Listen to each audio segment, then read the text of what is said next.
Ақсуда күн шайдай ашық бүгін. Күн ыстық.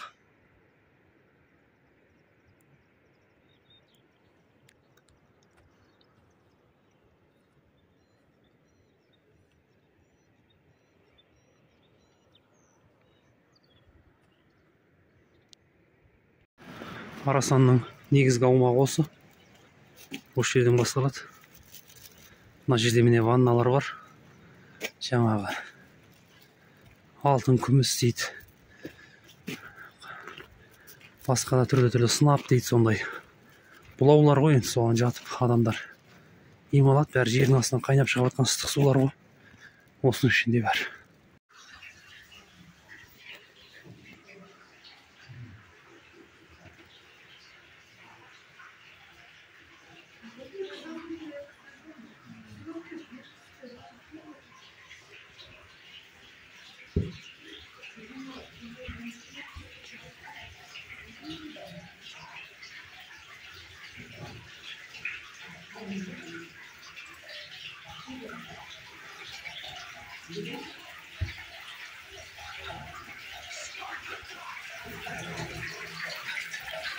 Міне осының ішінде жатасың. Бұл жерде енді мыңдаған түрлі сирек кездесетін дәрілік шөптер өседі. Енді мынау қазір күн батып бара жатқанына байланысты кішкене тұнық түспей тұр.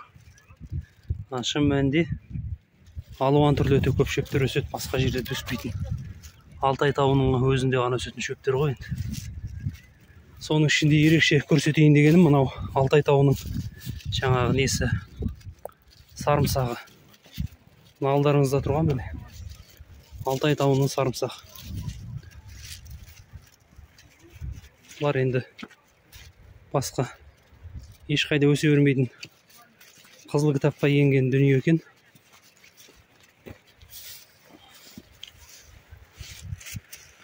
Бұл енді биыл кішкене күннің суықтығына байланысты қысқа болып қалған түр екен. Бірақ енді жақсылап қарасаңыздар өте керемет.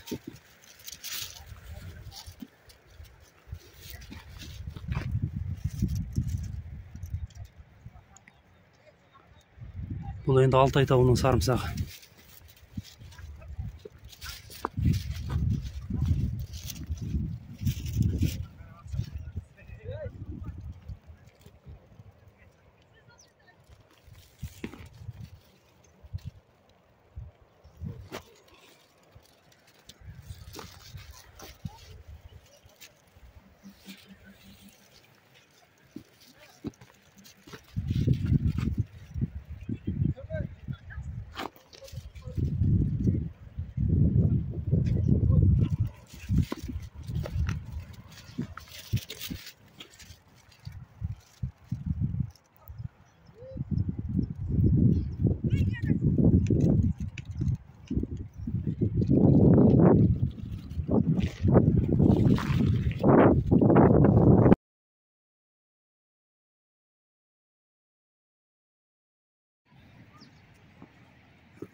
Бұл кәдімгі қой жуағы.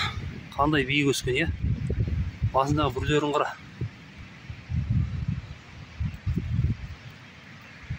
Сарғалақ гүлдер әлі кішкентай екен.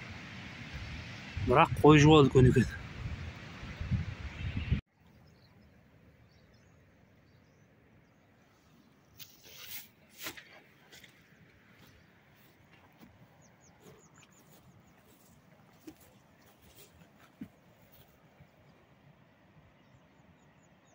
Енді дүние жүзінде өте сирек кездесетін жаңағы өте шипалы шөптер өседі. Дәрілік шөптер. жүздеген, мыңдаған түрлер өседі деп айтуға болады дәрілік шөптердің.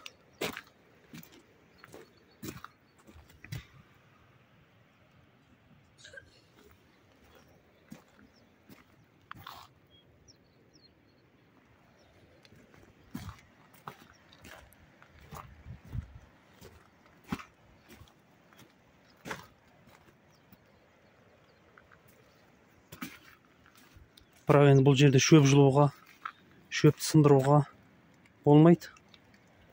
Енді өзі баяғыдан келе жатқан тәртібі, қасиеті сондай. Шөп жұлса, шөп сындырса, мына жерде ағып тұрған сулардың шетіндегі балдырларын тазалаймыз деп жаңағыдай соған қол тигізіп, қопарып соны. Сондай нәрселер істейтін болса, жаңбыр жауады, бұршақ жауып кетеді, қар жауып кетеді деген сияқты жаңағыдай сондай жағдайлар болады. Енді бұған көп адамдар қазір мұндай қасиет, аруақ, Құдай деген нәрсеге қазір көп адамдар енді сене қоймайды ғой. Шын айтқанда. Сондай кейбір сенім жоқ адамдар келіп біраз нәрсені бүлдіріп, кейіннен кісілерге жаңағыдай зияны тиіп, сөйтіп жататын жағдайлар көп болады екен.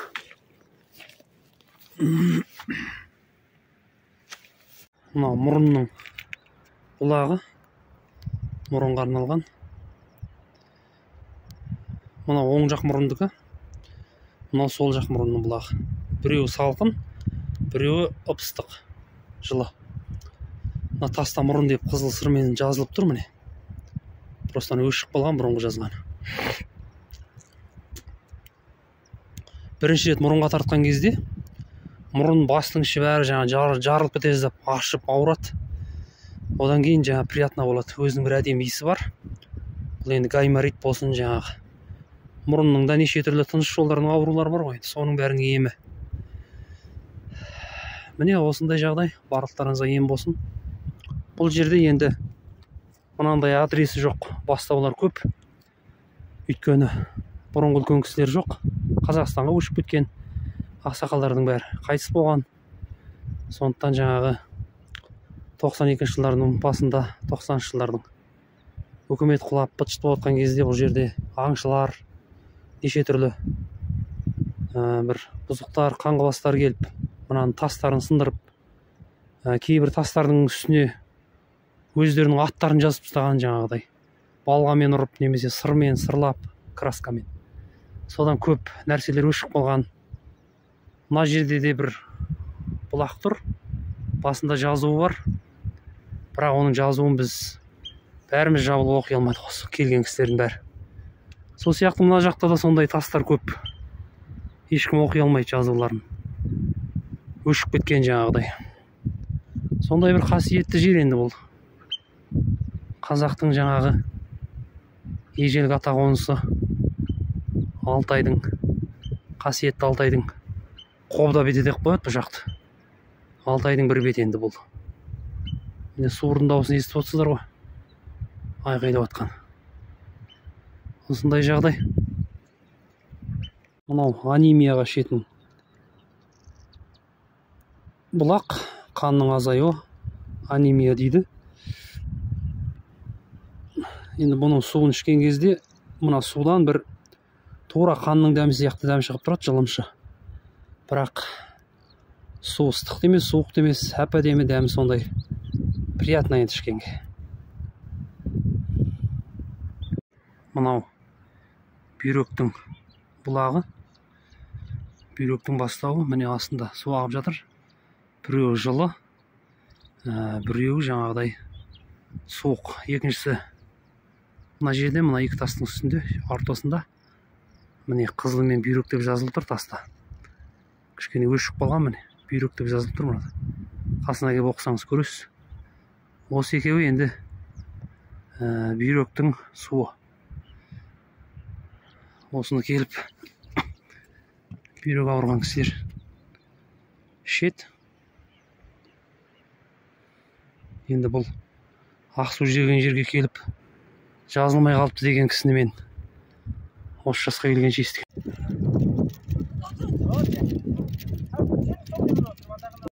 Мынау запыран дейді. Запыран. Изжога дейміз ғой енді орысша. Изжога. Мына балдырдың түріне қараңыздаршы. Міне.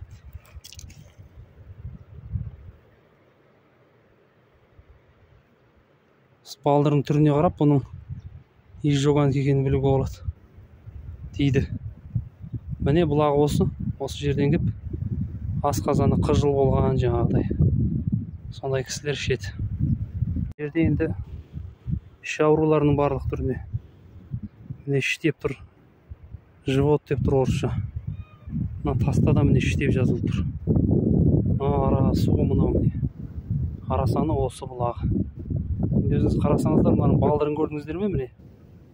Кәдімгі адамның шегінің ішінде не бар? Кәдімгі үлкендер еді соған балдырын түрін қараңыздаршы, иә? Ал судың балдыры енді. Осыдан ақ білуге болады бұның қандай екен. Бірақ міне бұлағы осы қасиетті су. Осы жерден кеп іше бересіздер. Мынау бауырдікі. Бауырдың бұлағы осы міне. Бауыр ауырған кісілер осы жерге кеп ішсе болады. Біз енді ішіп жатырмыз.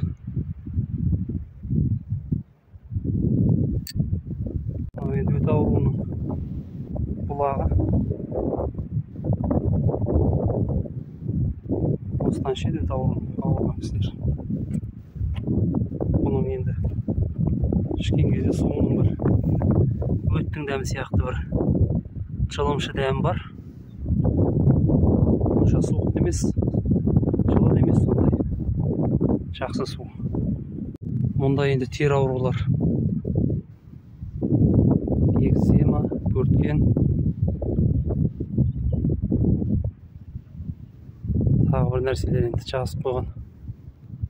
Бұлақ осы бұлақтан су алып, мына ненің ішіне кіріп, осының ішіне кіріп жуынып алады да, денесін сүртпей шығып кете береді киініп алып.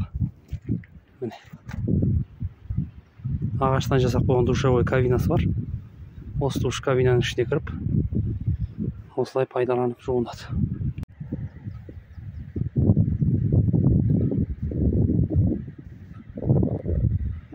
Қарсы алдымызда таудың бетінде Тілдің Арасан деген арасан бар. Мұнда кісілер жүр міне. Экранның тең ортасын қараңыздар, міне кісілер жүр. Одан төмен қарай міне тағы да экранның тең ортасын қараңыздар, кісілер түсіп келе жатыр. Бұлар жаңағы Тілдің Арасанына барып жүр. Тілі мүкіс балалар міне экранның тең ортасында тұр. Тілі мүкіс балалар, сөйлей алмайтындар, тілі шықпай қойған балалар, сондай кісілерді апарып жүр. Енді мен ол жерге барып көрген емеспін. Бірақ соған енді кісілер барып келіп жүр. Асқазанның суы, асқазанның бұлағы. Көрініп тұрғаны жұмыршақ деп тұр. Желудок деп тұр орысша. Осыған келеді, бұна өзі қайнайды. Қайнаған кезде алып іше қояды.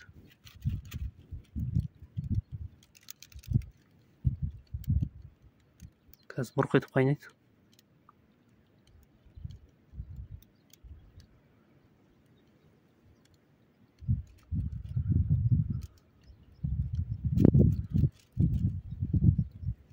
Сулардың бәрінің дәмдері міне қайнады. Бөлек-бөлек. Анау анемияның суын ішкенде қанның дәмі сияқты дәм шығады. Өттің суын ішкенде жылымшы өттің дәмі сияқты су дәм шығады. Мына суды ішкенде мынада мүлдем басқа бір дәм шығады. Әрқайсының дәмі әртүрлі, енді өзінің составына қарай, құрамына қарай, жаратылысына қарай ғой бәрі. Мынау өкпенің бұлағы. Міне өкпе. Легкий деп жазылып тұр. Мына тастың көзін қарасаң, адамның жарты өкпесі формасы. Мына жерде бұлағы. Бұның суының дәмі өзі сондай лимонадтың дамқысаған әдемі болады. Міне осыдан іше бересіз келіп. Мынау тұрған ангинаның бұлағы. Міне ангина. Міне осы астында міне бұлақ ағып жатыр. Осыдан ішесіз міне. Ангинаға керекті заттың бәрі осында. Так, мынау анемия, қан азаю ауруының дәрісі болатын су. Сімелі осы жерден ішеміз енді.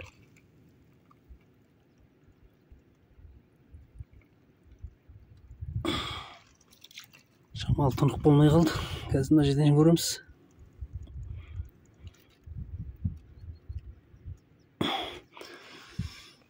Бұйырса болады. Көрім міне осындай. Сімелі көздікіне келдік. Көздің суы мынау. Мынау оң жақ көздікі. Мынау сол жақ көздің суы. Екі тас. Мына жерде міне сіздердің көрсетіп қойған. Көрдіңіз ба? Екі көз екі жақты. Міне осы көздің суын қазір енді ыдыс болмай тұр. Қолыммен алып енді көзім шаям. Мынау сол жақ көздікі. Мынау оң жақ көздікі, иә.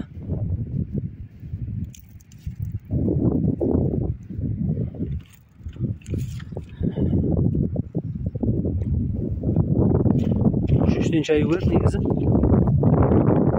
Мынау жып-жылы. Даже кішкене ыстықтау деп айтуға болады.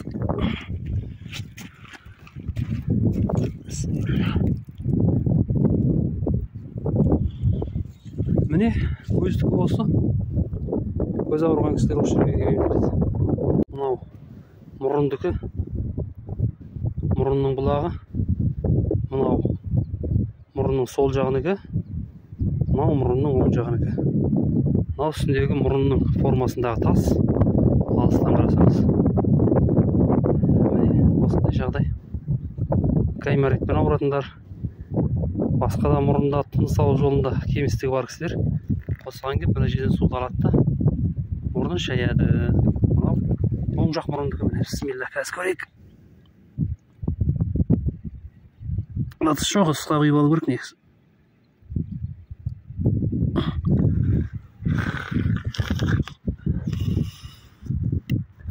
Жып-жылы.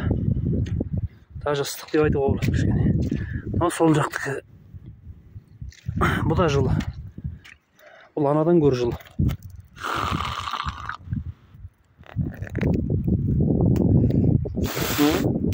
Мұрынға алған кезде мұрынды керемет ашытады. Міне осы екеу. Мынау сол жағы, мынау оң жағы. Мынау бас ауруына арналған бұлақ. Мына су міне сорғалап тұр. Мына жерге аяғыңызды қойып, тізерлеп отырып, басыңызды ана судың астына төсейсіз. Сонда өзі әсер етсе белгілі. Бастың ауыратын жерлерін бәрі кәдімгідей сынып кете жаздап ауырады, басында жарылып кете жаздайды. Одан кейін керемет болады. Бастікі негізі үлкен бастікі мына таудың үстінде. Анау белді көрдіңіздер ме? Сол белден асқанда ар жағында қара көл бар. Сол көлдің жағасында бір жартастың үстінде. Сол жерде бастікі бар, құлақтікі бар. Иә, құлақтікін құлаққа тамызып жіберген кезде құлағыңыз барабан болып кетеді. Мұздай су, содан кейін қайта төккенде ыстық болып тұрады. Бастың ішінде ішкі құлақ деген мүше болады екен ғой. Сол ауырғаннан кейін бас ауырады екен ғой. Әйтпесе бастың ішінде анандай ауыра қалатын ешқандай бәле жоқ дейді ғой дәрігерлер. Міне бастығы осы. Оған шыға алмайтын кісілер осыған келеді міне. Так, бисмилла. Тістің арасында келдік. Міне тіс. Сол бедеп жазылып тұр. Бұрынғы жазған тіс. Енді тістің суынан ішу керек бізге. Тістің суы деген осы міне. Тастың астында. Қай жер тұнық екен. Бисмилла.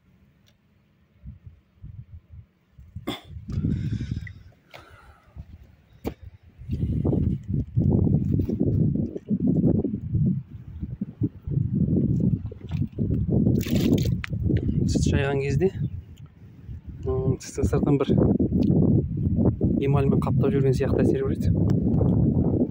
Тістің суы осы.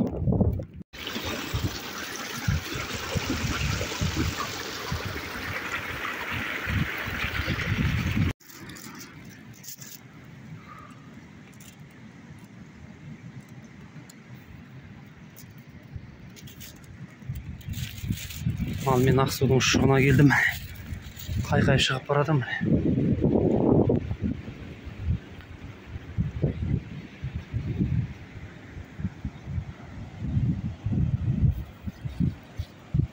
Су ағып жатыр. Мынау ұшықтың басы. Мына жақтың кісілер жүгіріп кетіп қалды. Біз алқынып жүре алмай, жете алмай келе жатырмыз. Бірақ жақындап қалдық енді.